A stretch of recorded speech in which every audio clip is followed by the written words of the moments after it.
So recently, I've been reacting to a lot of like Gen X content, basically talking about how Gen X is the strongest generation, the toughest generation, the generation that doesn't care. But in a lot of those videos, they've been kind of taking shots at Gen Z, and it's going to be fun because this video is kind of like the other way around. So a Gen Z whose parents are Gen X, he's going to give his thoughts on Gen X, and it's going to be fun to see if they actually match up with what we've been seeing so far. Ah, yes, Gen Z, a generation that spent a long time trying to define itself against the millennials. And I think we did a pretty damn good job of that. Millennials got to be known as the me generation, whereas we're the insane, internet-addicted doomers unable to justify our reason for existence. Why am I here, Dad? Because I Tell me why I'm here! Besides posting YouTube videos and commiserating with memes. Well, it wouldn't be unfair to say that millennials don't suffer from the same mental health issues that Gen Z does. Many of their helicopter boomer parents were off helping them develop themselves in nearly every aspect of their lives. There was a lesser-known, younger cohort of parents encouraging their Gen Z kids to foster their own sense of independence while they were off listening to a Nirvana record, smoking weed, and professing about how great the 90s were for people in their 20s. In hindsight, at least. Mom? What's that smell? Oh, honey, this is special tobacco. It has a different flavor. Go to your room now.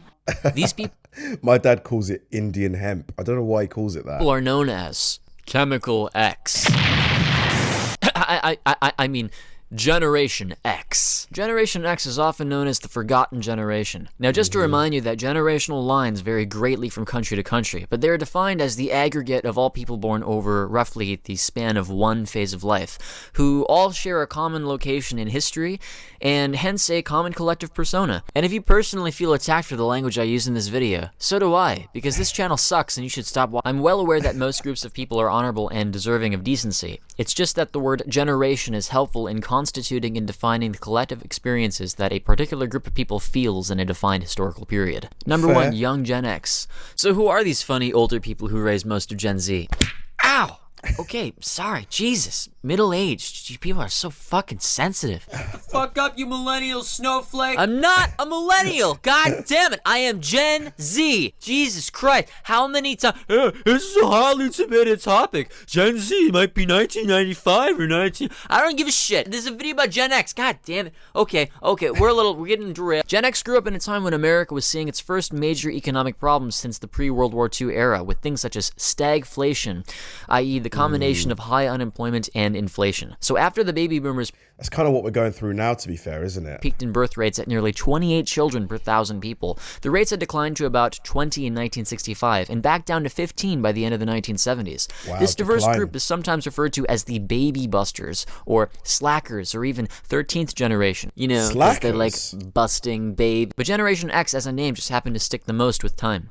So as a unifying childhood experience, 40% of the people born in Yeah, the latchkey kids.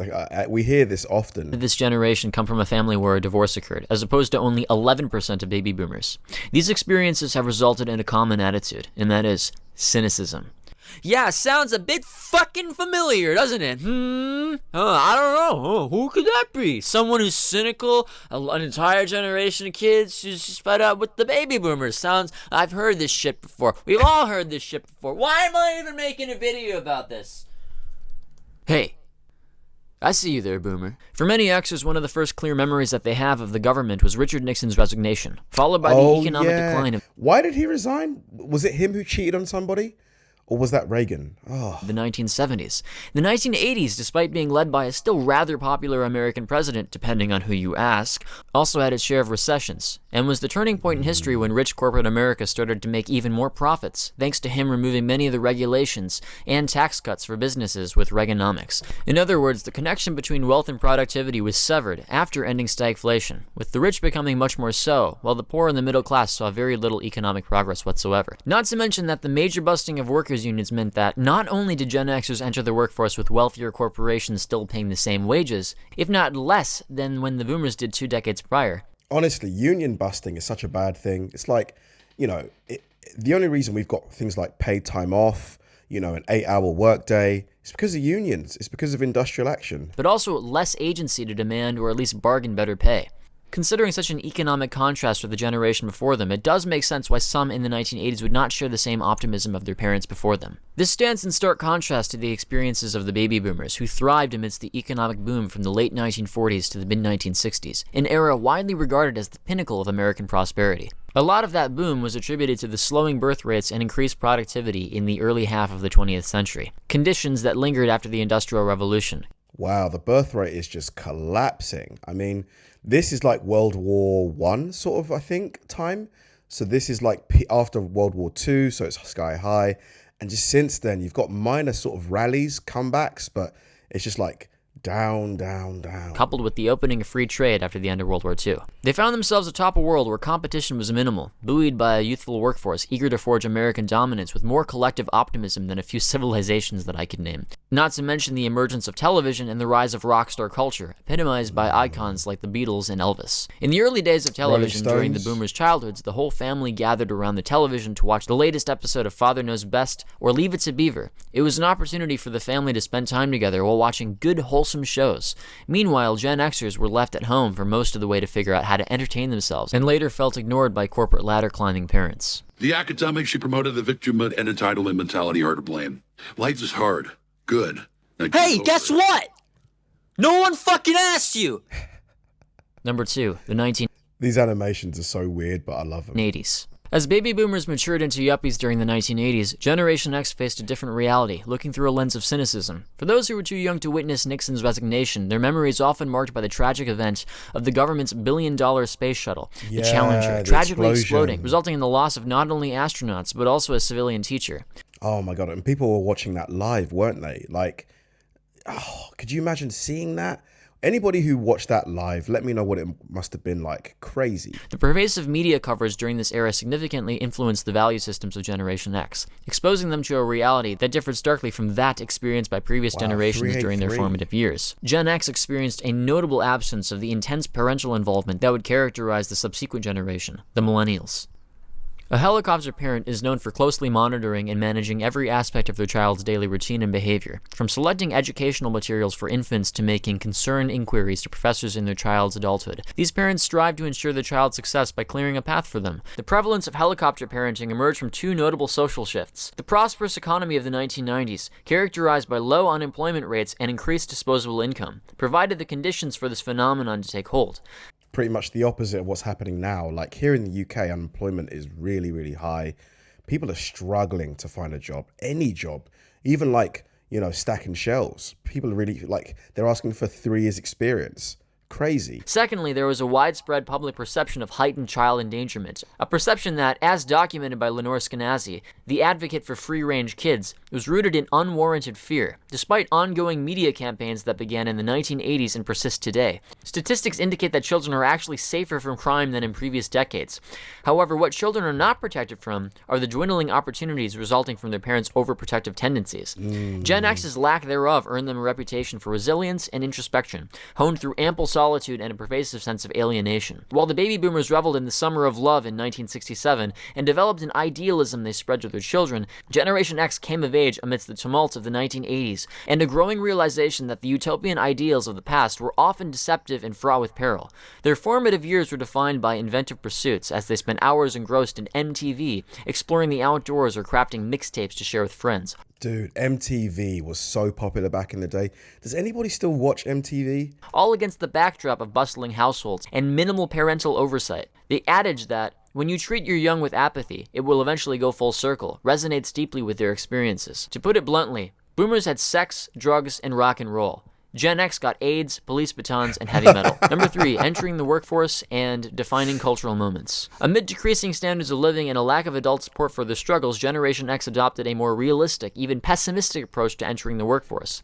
Consider the music that defines each generation since the boomers. It's a common observation that many boomers gravitate towards classic bands like the Beatles or Rolling Stones. For Generation X, the musical landscape was characterized by grunge icons like Nirvana, Pearl Jam, Soundgarden, and Alice in Chains, among others. While young young boomers were singing along to more idealistic fantasy songs like I Am the Walrus. Gen X had Nirvana, Rage Against the Machine, More serious, and Metallica. angry music. The sheer abundance of quality musical acts from that era is quite remarkable. And as we transition towards the late 1990s and into the 2000s, rock music retained its popularity, but there was a noticeable decline in the level of angst present in mainstream music compared to a decade earlier. I believe a common theme among millennials is that they were raised by parents who constantly encouraged them to pursue their dreams without limitations. As a result, they placed a greater emphasis on engaging with their children, fostering their interests, and providing enriching experiences. Boomers, having enjoyed relative prosperity in their upbringing, sought an even better future for their children, resulting in a more comfortable lifestyle. And this shift in upbringing is reflected in the music. Instead of a raw energy like Nirvana's Smells Like Teen Spirit, we see songs like Simple Plan's I'm Just a Kid, which encapsulates a different artistic ethos. Both are exceptional songs, but they represent distinct cultural zeitgeists. Gen X's bitterness could be felt for decades afterwards and subsequently had a long-lasting influence on Generation Z. Number 4. That band, Rage Against the Machine, are they more Gen X or like a millennial? No, they're not millennial. Yeah, they're Gen X, aren't they? Is that why their music is so like, anti-establishment, angry? The influence on Gen Z. Generation X parents, influenced by their own experiences of independence and self-reliance, tended to adopt a more hands-off approach to parenting compared to the more involved style often associated with the baby boomers. This approach may have encouraged greater autonomy and even self-sufficiency in Generation Z, but our generation seems so much more unhinged, partially because we were raised by the first witnesses of the boomer takeover. And social media. I think social media is to blame for sure. I think social media has a few good aspects, but mostly bad, I think. I remember the overall message from older people in my parents' age bracket was not, hey kid, just work hard, you can be whatever you want, but more like, in all likelihood you're screwed. But I'll love you anyway, just do what makes you happy. As a Zoomer myself, I have a few observations. Now, this might not be entirely true, but it seems that millennials had the advantage of growing up in a world before 9/11. The 1990s are often remembered as a positive decade, marked by the fall of the Soviet Union and a pervasive sense of American hegemony. This era likely imbued their youth with optimism, as most negative events occurred after they had already developed consciousness. It's sad to admit, but one of my earliest memories involves being at my dad's workplace as a toddler, surrounded by him and his coworkers freaking out about the Twin Towers. Now, I can't remember everything clearly. However, there was a video being played on one of the monitors showing the second plane hit the South Tower. Yeah, seeing that as a kid must have been terrifying. No idea what's going on, but all the adults around you are screaming. And I just remember that as one of the biggest events of my childhood. I had just turned 3.5 at the time, so, can you imagine? While many people, even just a few years older than me, reminisce about a supposedly better past, I never experienced America before that. Occasionally, when I watch old 90s movies like Home Alone, Good Will Hunting, or Pulp Fiction, I catch glimpses of what it might have been like to live in a pop culture golden era. But for the most part, my awareness was shaped by terrorism, the Iraq War, and the growing political division between the Democrat and Republican parties in America. There were highlights and all. I'm just saying that the consensus seems to be there was a shift after 2001. Millennials witnessed the tail end of an era when it was still fashionable to be American amidst a relatively stable economy. This viewpoint has been shared with me by many of my friends, though it's open to interpretation. And this wasn't helped by us being raised by the generation the boomers supposedly ignored. Not raised. By the time I turned 11, the Great Recession had already hit. And my parents couldn't stop talking about how tight money was. It felt like it was all... It definitely feels like, as someone who was born in the 90s, that since sort of like 2008, it's just been like mostly like bad stuff happen, hasn't it? There's not been like a lot of positivity. Or do you know what I mean? Or am I looking at it a bit too zoomed out? all over the news for years, and even as a kid I was worried about the economy despite knowing piss all about it. There was never a time in my youth when I could ask about the state of our country and receive a positive response, because it always felt like we were either worried about the war in the Middle East or the rising cost of living. And while I can't attribute all of this to one thing, Gen X's cynicism towards those in power was evident. Both of my parents constantly reminded me that besides them, the world didn't really care about me, and if I wanted to succeed in life, I shouldn't take support for granted. The world is screwed. Growing up in the shadow of millennials, it was a bit odd when everyone started paying attention to our generation, especially since Gen X was pretty much ready to check out when they had reached the same age. Today, Gen X lives relatively comfortably, with many of its most successful individuals forming the backbone of the modern tech industry. Elon Musk and Jeff Bezos being notable examples. They may not even be universally loved figures, but this smaller cohort of people remains largely overlooked. And after being forgotten about in their youth, most of them simply don't care. Comedian Jason Salm. Yeah, I've heard this a lot about how Gen X just don't care much. You know, if people don't like them, if they don't get the help they need, they'll just find a way to do it by themselves. Is that really true, though? And sums this up pretty well in just a few words. I am, and I think I'm fortunate to have grown up Generation X, too. We got any Gen Xers in here? Yeah, I don't even care. So if you're Gen X and you like this video, please subscribe. He made a lot of really interesting points because it definitely feels like, you know, being a millennial, like I caught sort of like the last maybe golden era of like humanity, it feels like.